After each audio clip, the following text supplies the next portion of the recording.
Welcome to the Baunfire. I am Morgan, aka Bon Diesel, and this is a podcast about video game news, speculation, rumors, and reviews. This week I'll be covering the BioWare layoffs, my Gamescom thoughts, rolling credits on Baldur's Gate 3, and much more. A few things before we get started. Subscribe to the show on your favorite podcast platform, and on YouTube, please subscribe to the channel, hit the like button, and comment with your thoughts, questions for next week, or to just say hello.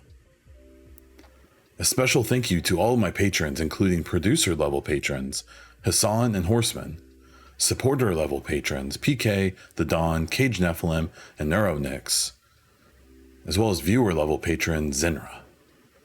If you're interested in supporting this podcast and getting ad-free episodes for as little as $1 a month, please check out patreon.com/BonDiesel. Gaming news, grab a cold one and sit around the fire. I don't know. We're gonna have to figure something out for this new branding. This week we have 8 topics. The first one here is BioWare lays off 50 employees from their studios.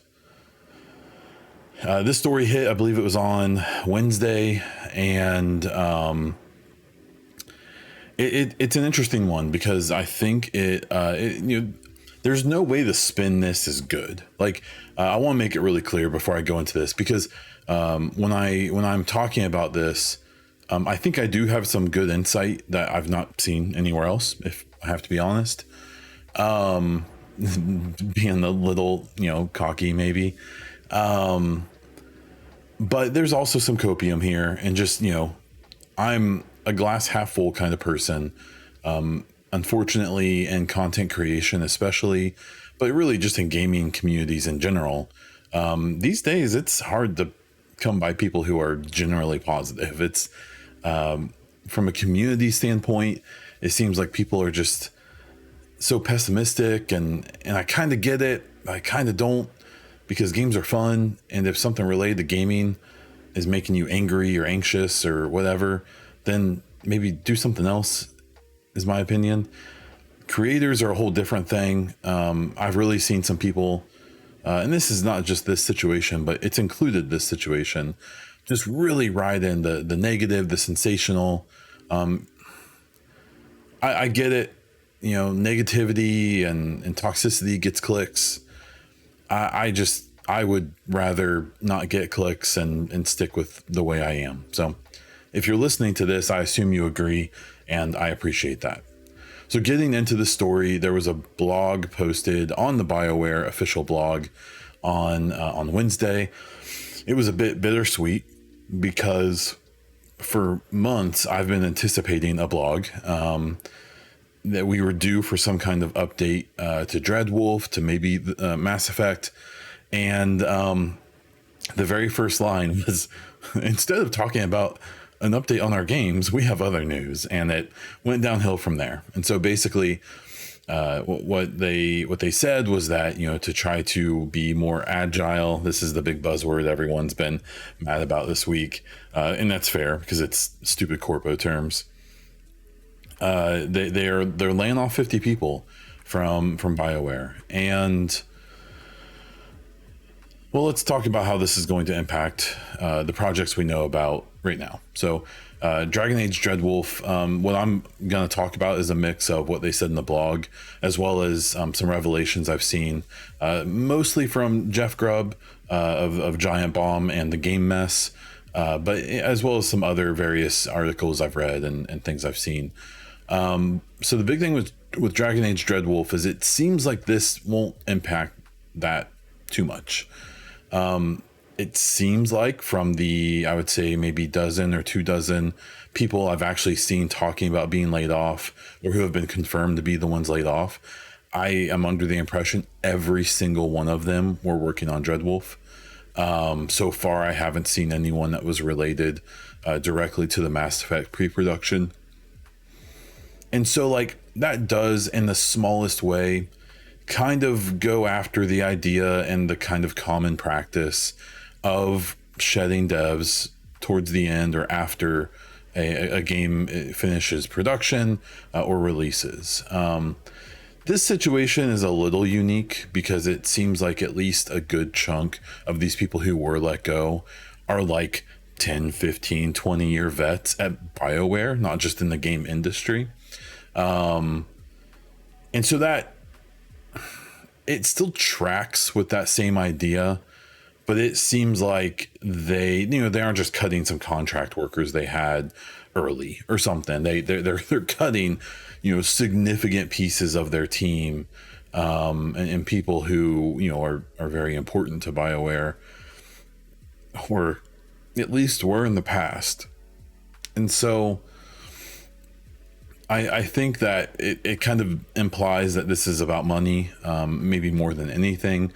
I suspect that Gary McKay, the head of BioWare, and the people in charge of these teams and these two studios that are under BioWare didn't want to do this. It's I don't want to give a pass to anyone, especially the leadership of BioWare, but I suspect this is an order that came down from the top. Jeff Grubb talked a bit about how when EA split into EA Sports and EA Entertainment, that seemed like it might be a good thing. But, looking back at the statements from like Andrew Wilson afterwards, who's the head of EA, he noted that, well, this is going to give these studios a chance to be more independent and do what they want, which is like, oh, that's great. That's what we all want to hear. Like, we want to see BioWare do the things it wants to do. But the second part of that sentence was, and be financially responsible or accountable. And so this is one of those things where if you look at BioWare on the books, it's probably cost EA a lot of money for a long time. We'll get back to the Dragon Age thing. I promise. I'm coming around. I didn't forget. But they did have Mass Effect Legendary Edition, and that probably was a very successful release for them. But Dreadwolf has been in development for a long time, and it's had multiple reboots, and it was even supposed to come out, according to Jeff Grubb, in September of this year. Now isn't expected until the middle of 2024, and almost certainly will be delayed past that. And every day, every week, every month, and especially every year, you're developing a AAA giant open world game, and that's the main focus of a whole studio at a big publisher like EA. I mean, that's millions and millions of dollars, like many millions of dollars. Like, this game, I assume, is probably up into the 100-200 millions of dollars of development cost, mostly because of the time it's taken and the amount of resources they've taken up. And that's fine. That's the cost of making good games. But it makes moves like this start to make a little more sense. It doesn't make it right, but you start to understand a little bit, why it seems like it was probably, the 50 people cut, I bet a majority of them were in the top 10% of pay at BioWare. And if that order comes from on high, from EA corporate to BioWare saying, hey, we need you to cut this much of your personnel budget, because Dreadwolf, God, if it's not coming out for another year, even though it's probably mostly done, but you guys are still trying to, get it in a good spot. Some of these people, you got to cut some of this money. Unfortunately, that probably means people. And so maybe they fired 50 people, in this situation, rather than firing 100 of a lower tier of pay and things like that. It's tough. But with Dreadwolf, it was announced that they were in an alpha last year, 2022. At the time, Mark Dara, formerly of BioWare, and actually on contract working with them again to work on Dreadwolf. Before that, he had said the last Dragon Age Inquisition went from alpha to release in 6 months. Now, that obviously hasn't happened with Dreadwolf, but it means that once a game hits alpha, it could release relatively quickly. Now, I assume things have happened, problems were found or something, or they're just trying to polish it really well, and they think it's going to be worth that money to do that. But it's likely that Dreadwolf is like mostly content complete at this point, and that some of these people, and maybe most of these people who were let go, were kind of waiting for the next project. Their part was done. It's very possible. Some of the people were on the writing staff. Some were like tech leads and stuff, though. So I don't know enough about game dev to like tell you like, oh yeah, these people were just sitting around doing nothing. I'm sure they weren't. I'm sure they were still working their tails off. But this just seems like a mix of probably somewhat typical things mixed with an extreme version of that, and it's interesting. Now, with Mass Effect, it was confirmed in this blog it's still in pre-production. We know from a few months ago when Mark Dara was announced, or it was reported on that Mark Dara was back at BioWare doing consultation work, that there was a little byline in that story of, and some of the Mass Effect pre-production team has also left to go work on Dreadwolf and to get it out the door. That's interesting. To me, it implies that the Dreadwolf, team is, probably in need of some, of more like senior help.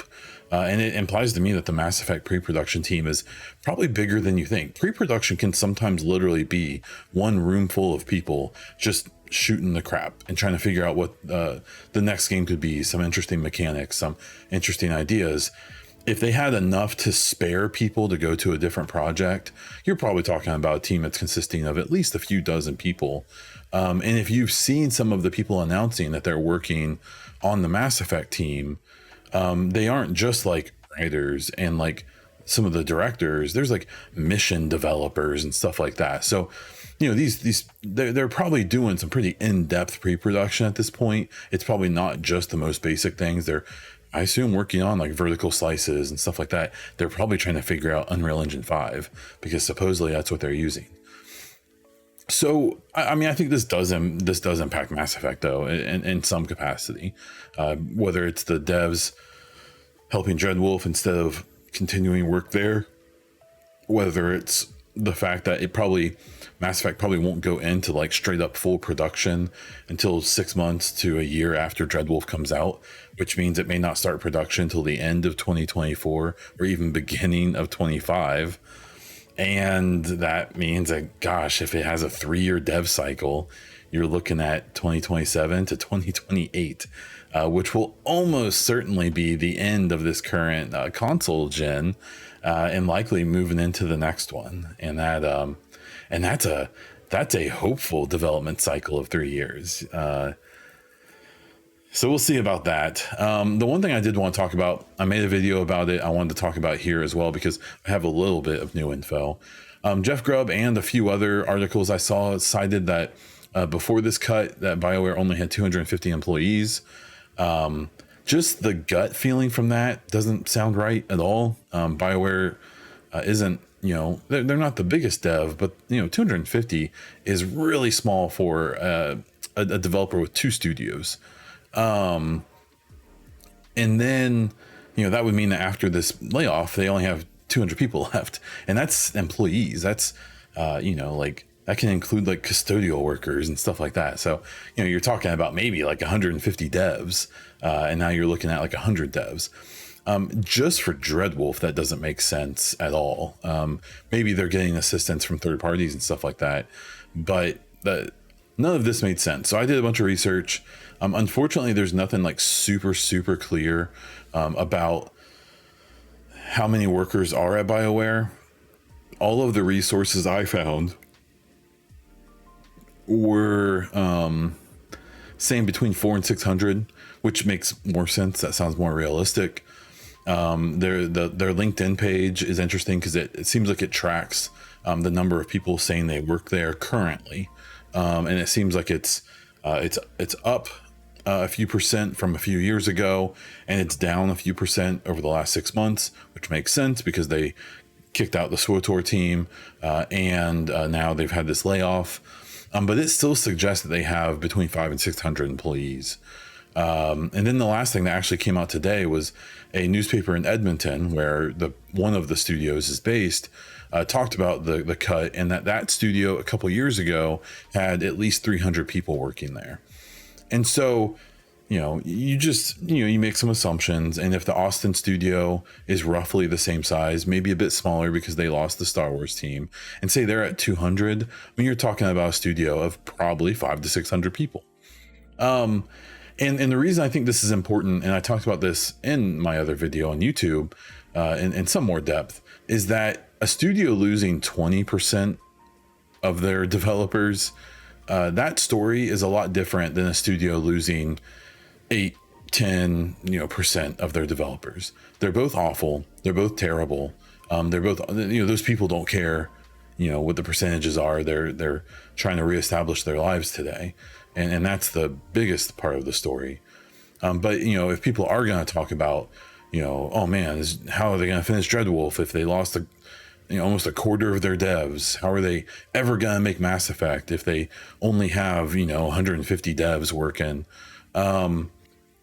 If I don't think that the framing of that story, I don't think that 250 or 200 number was malicious by most sources. I think it's probably just the thing that they found and that was mentioned. Maybe they made it up. I have no idea. But you're talking about you're cutting 50 devs from an employer that's 250 employees. You're talking about a developer or a business that's shutting down. You can't, especially in a creative industry, that's a lot of people to lose. And while it is still really, really bad, if you're losing 50 people from a company with 500, 550, 600 employees, that's noticeable. It's still a big deal and something to keep an eye on, but it probably isn't doom and gloom, especially if there's more factors at play. So, I've reached out to BioWare and EA. I'm in their press portal, and I found a few people who might give me some answers. I did a little poking around from more or less official sources and didn't get anything. I'm also trying not to press people for info right now, especially people in that circle, because this is probably a pretty rough week for them, and I'm not trying to be a part of that. So if BioWare and or EA responds and gives me some official statement about how big BioWare is and stuff like that, I will absolutely put it down in the pinned comment. Probably do a short and post that, and then you'll see me talking about it over on social media, over on Twitter, Blue Sky, Threads, I'm Bon Diesel, and all those places. So come check me out. I suspect we're going to get more about this story with BioWare. We have N7 Day coming up in a few months. I suspect they were getting this news out there to try to clear the way for N7 Day and a likely Dreadwolf release announcement. But we're just going to have to wait and see. So keep an eye out. Second story is about Gamescom opening night live. This is an event hosted by Jeff Keighley, who also does the Game Awards and Summer Game Fest. This is for it's Gamescom, and it's kind of like a quick showcase, or quick depending on how you look at it, of some of the things that were going to be at the show and just some other stuff. And it was not very good. It was kind of bad, actually. It started off pretty cool. They showed a Starfield live action trailer, which I thought was great. And then Todd Howard came out and spoke about the game, and they showed what appeared to be some new media from the game. Like I said last week, we know reviewers are checking this out. There's been some chatter, there's been some leaks. I'm trying to avoid basically all of it. I want to hit this game fresh. I did not get a review code, so I'll be booting it up on Thursday night or whenever it goes live for me, and I'm really excited to play it. But that was kind of the highlight, at least for me, of the show. I mean, they had a few kind of interesting things, but it was mostly pretty unremarkable. I just don't straight up remember most of it. So, and it's not just because I didn't like it, it's because it was just mostly filler. And that's what everyone knew it was going to be. It was going to be games we already knew, but more of it. And that's what it was. And that's fine. It's just Jeff Keighley's shows all just need to be half as long. They're too long. And I know he's got to fit in those sponsors and get all those deals and make all that money. Fine, not gonna hate the player. I'm gonna hate the game, But I don't know. It's so consistent, and it's only getting worse. I really don't think his shows are getting better as they go on. I do think they're getting worse. and I just miss E3. I know E3 was imperfect. It kind of sucked too, but it at least had that feeling of grandeur, that feeling of like, it was just a bunch of commercials, just like the Keighley shows, but like, it just, I don't know, it just had a different energy to it. And I think it's a bummer that that's gone, but we'll see. There was another idiot who got up on stage. If you remember the Game Awards last year, that weird kid like walked up on stage with the Elden Ring devs, I believe, and then like said some weird stuff on the mic. Well, another group of people did it. Apparently it's some people who are known in Germany for doing these kind of protest interruptions. And it was weird because the thing they decided to say was like something about like Grand Theft Auto 6.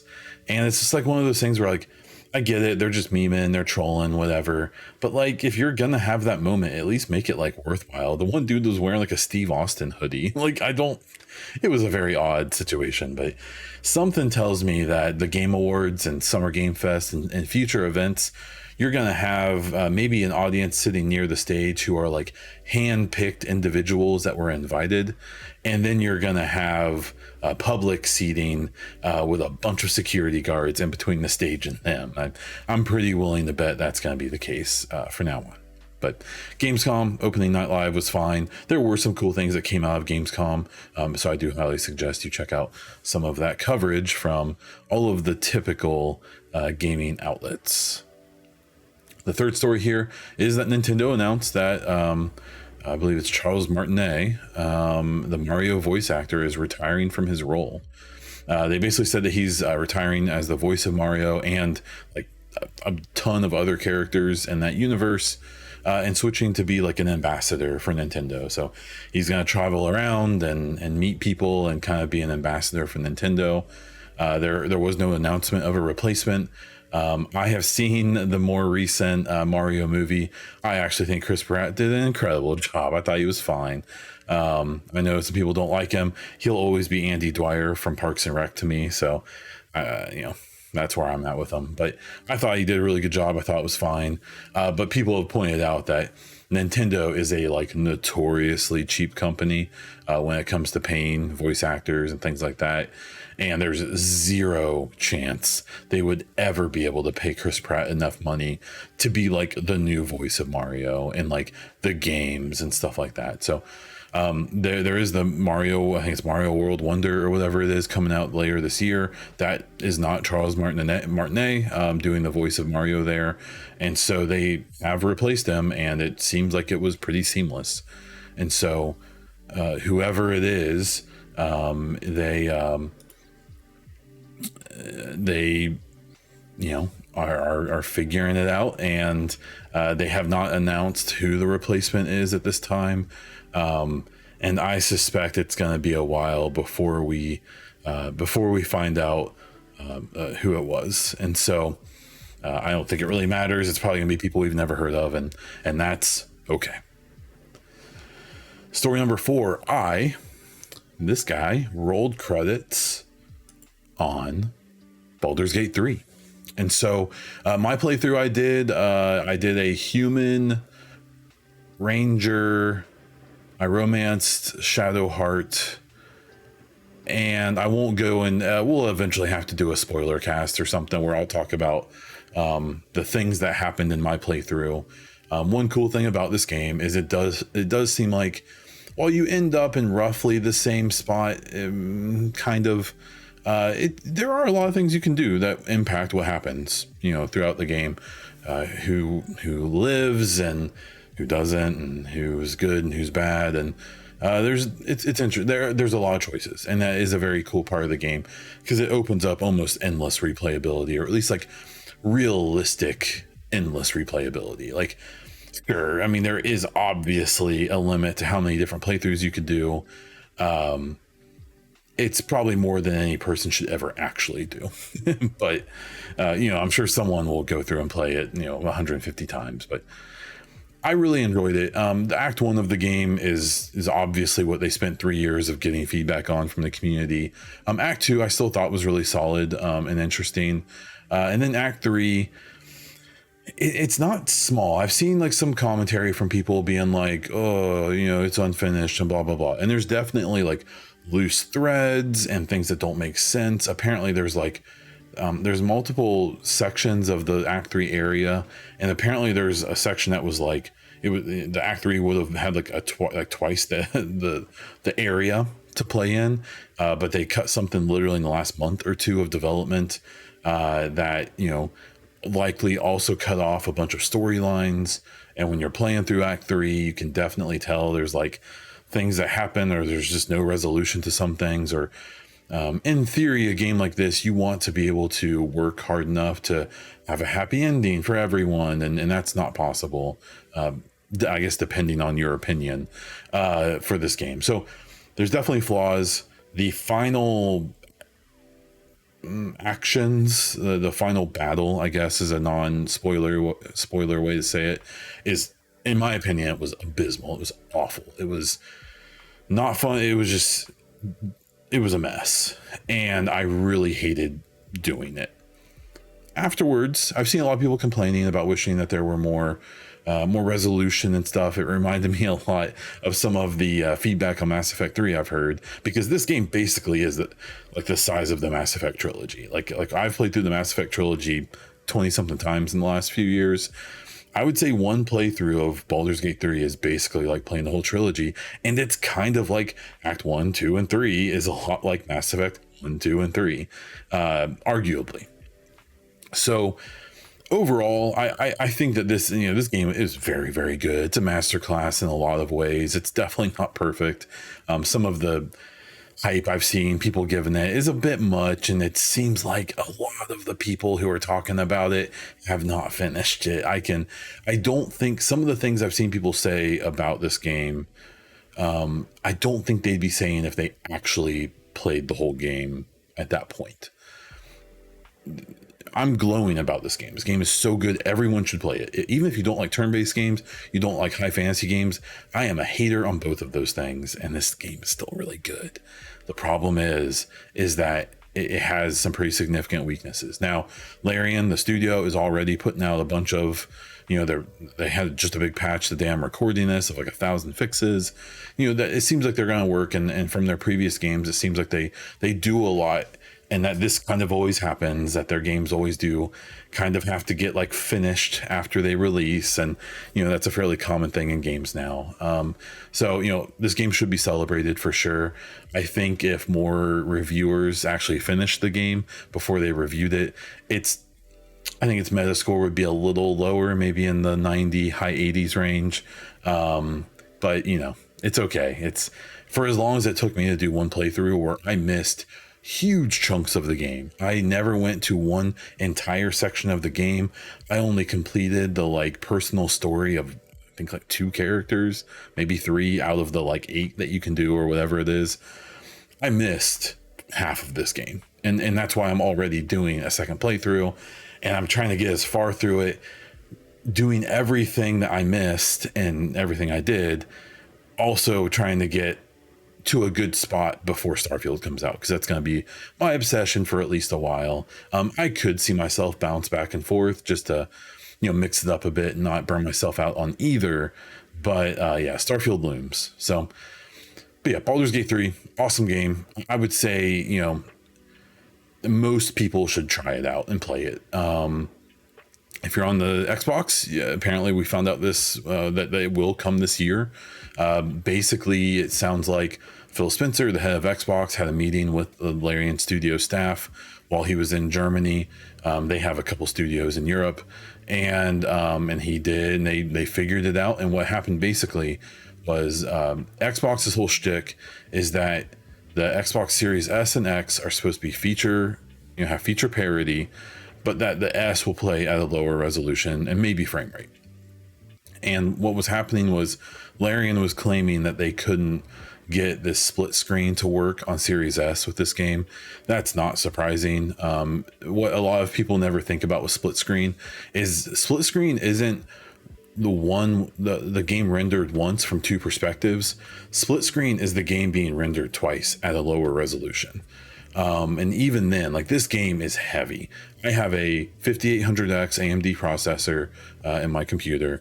I have a 3060 Ti GPU. I have 32 gigs of RAM. I have all M.2 NVMe SSDs. And this game still chugs on my computer at like medium high settings. And so I'm really curious to how the game's going to work on PlayStation 5 and Xbox Series X. I'm really curious to how it's going to work on Series S on its own.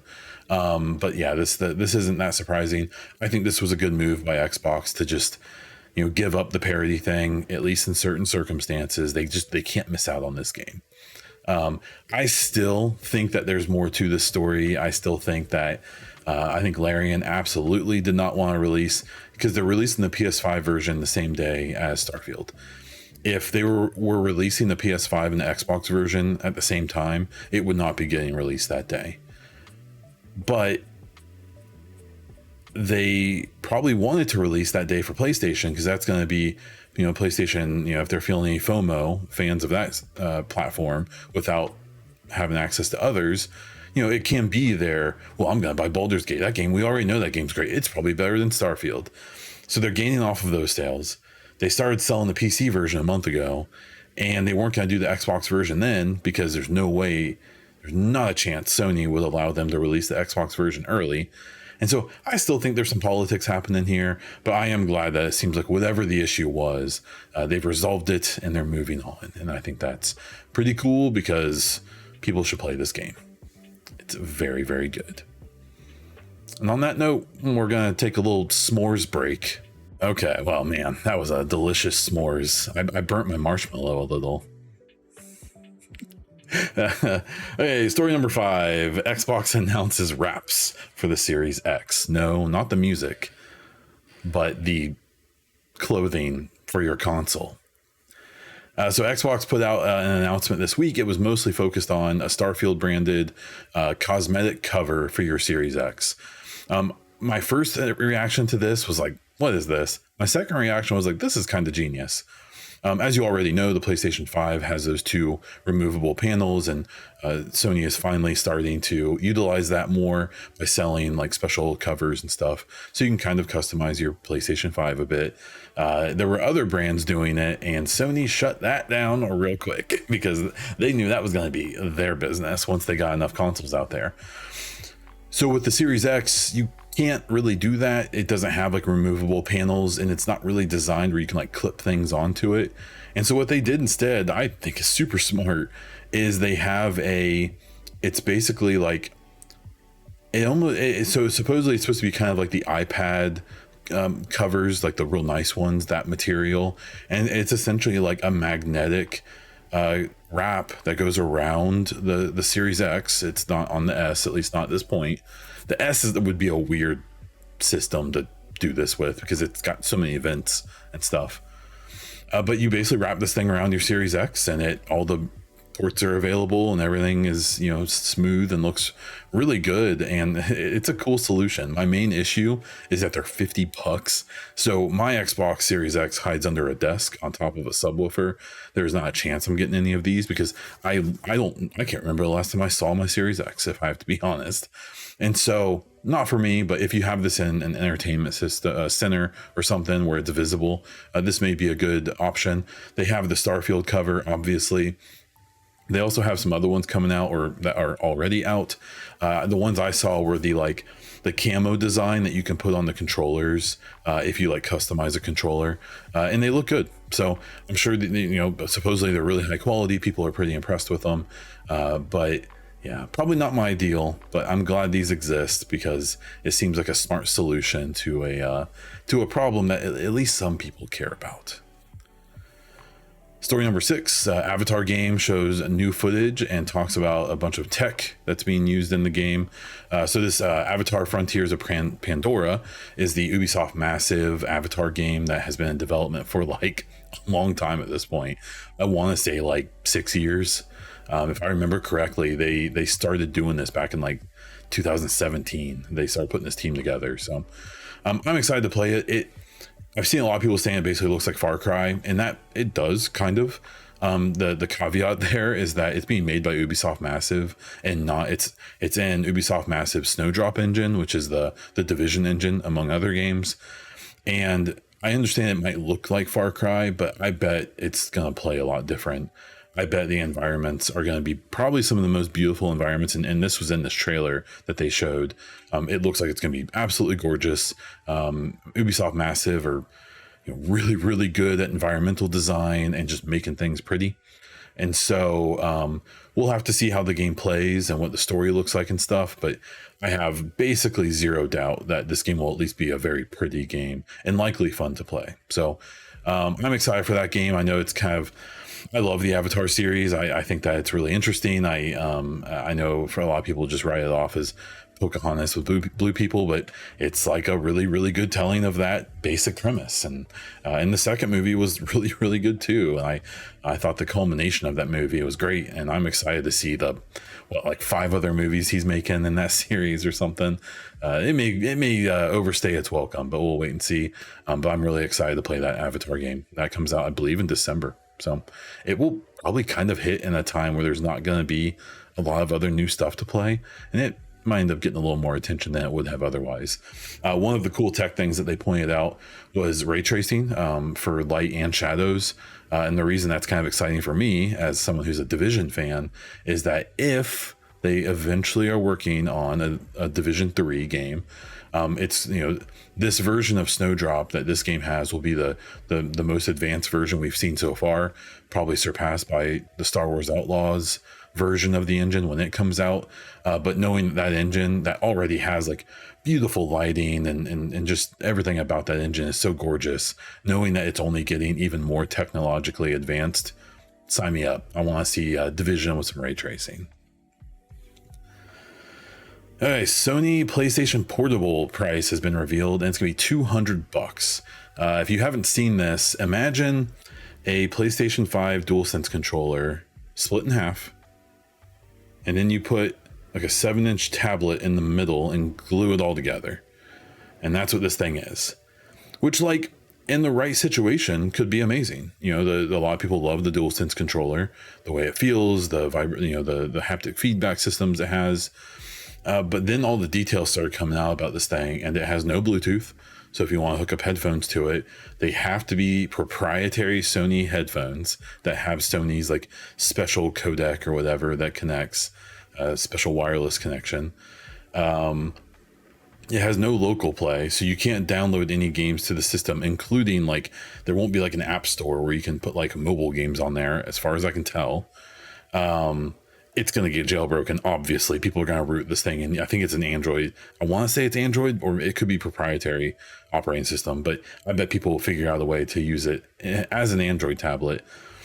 But it includes like you can't even pop in like a media card and play like movies or music or anything on it. It's it's just what it is. It doesn't do the cloud streaming like Sony's cloud streaming, so you can't have like one of their subscriptions and stream games directly from their cloud. It will only work by streaming from your PS5, and you have to have a PS5, right? And so if you don't know how this works, it's called remote play.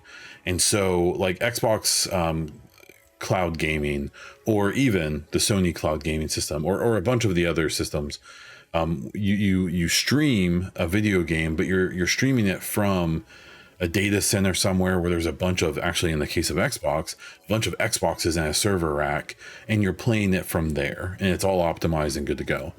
Remote play is where you are playing on your console through this other device. So your console boots up, it connects to the internet, and it streams your game through the internet to your device. And that's what this is, and that's all this is.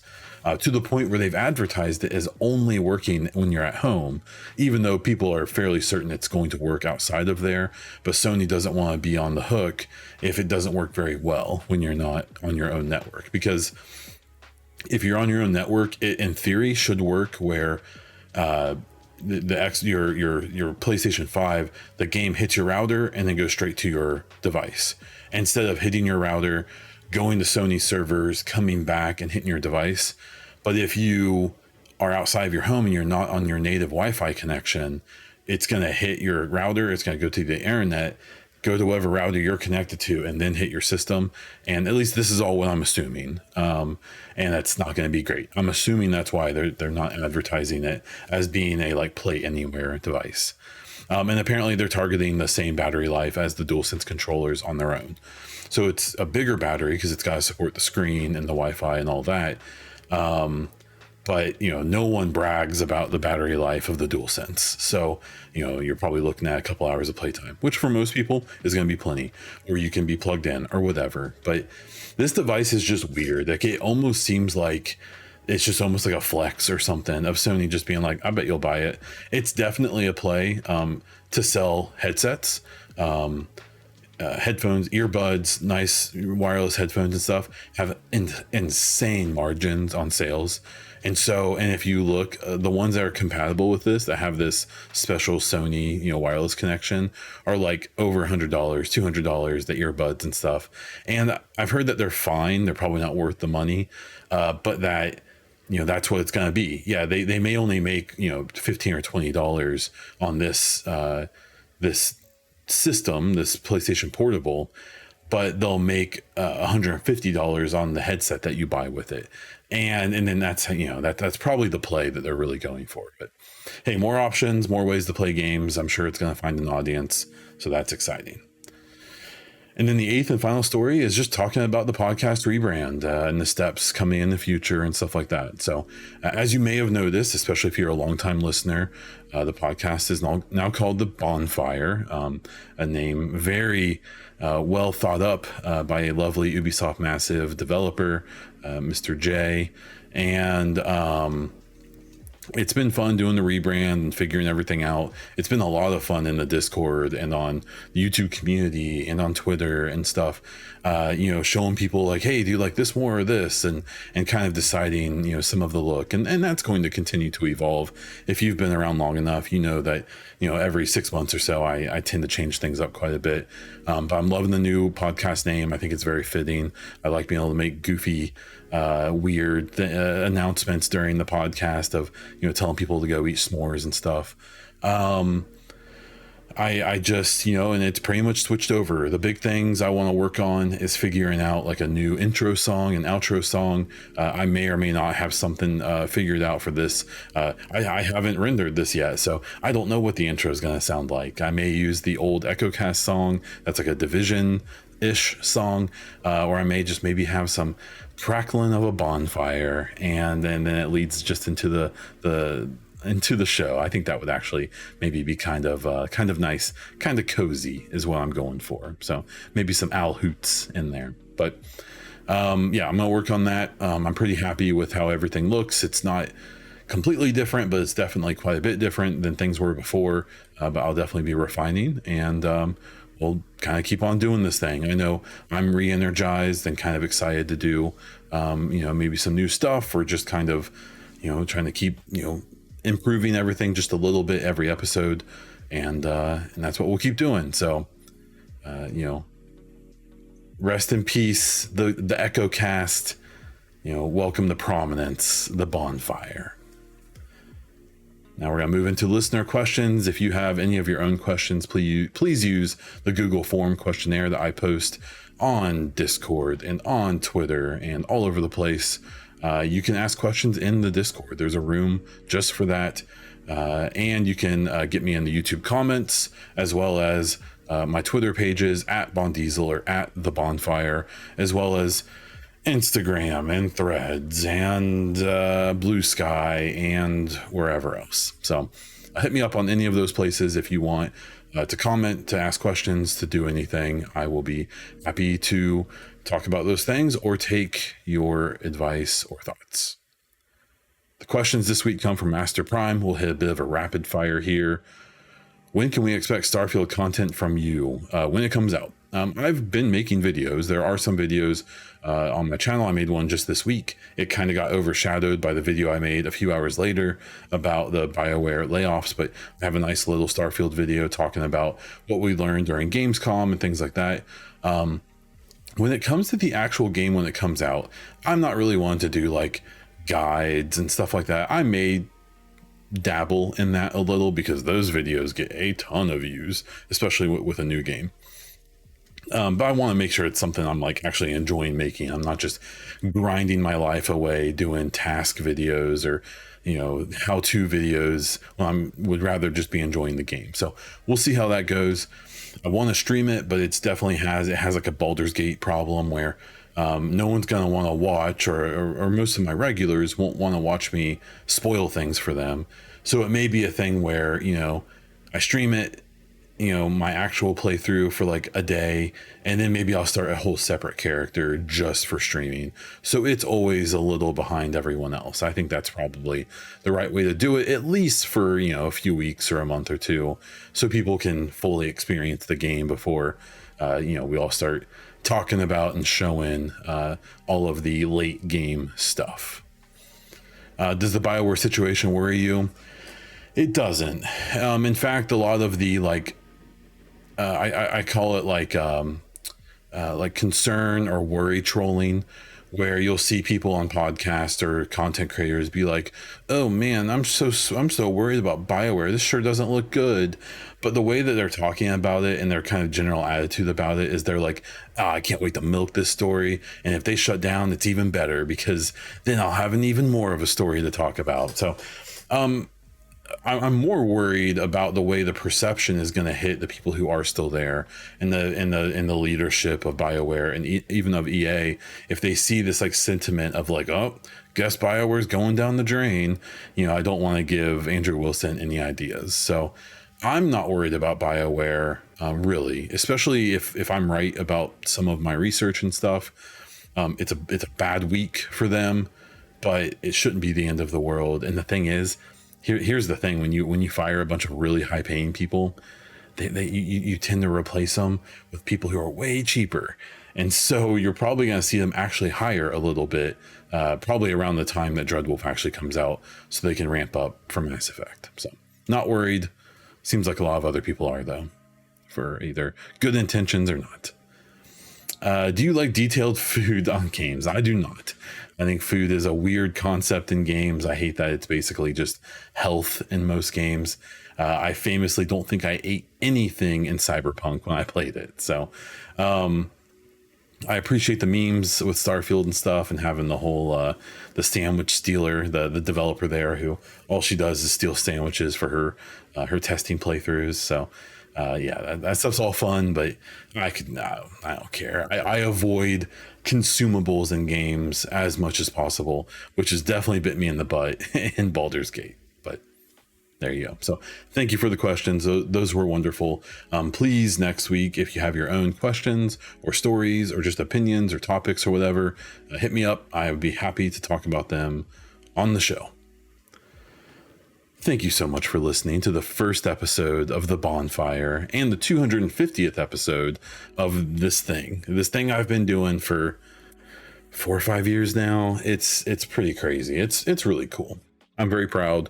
We're not the biggest podcast on earth, and we don't need to be. And I'm really happy with the little community we have, and I love when we get new people in it. And if you are new, if you listen to this and you're someone who hasn't participated in the Discord, or hasn't been to one of my Twitch streams, or doesn't interact with me in any way, that's cool. If that's how you want it, all good, no pressure. But we are out there. If you want to chat, we're always happy to have a fun little debate or a little chit chat about stuff that's going on in gaming and so on. So it's a solo podcast. The main, I don't have someone sitting beside me to talk to. You're my person, and we can't talk during the show. So please talk to me after. You can find me all over the internet as Bon Diesel, including on Twitter, YouTube, Instagram, and over on Twitch, where I stream a couple times a week, and typically at least once on the weekends. I'm also on Threads and Blue Sky and all those places. It's all Bon Diesel. If you want to support my content, check out patreon.com/BonDiesel. Subscribe over at Twitch, especially if you have an Amazon Prime free sub, or check out my merch in the link in the description below. There is Baunfire merch there now. I feel so bad. Someone bought EchoCast merch the day I was changing all the branding. But in a way, they kind of got the last of an era, and that's actually kind of cool in its own way. And with that, that's all I have. So until next time.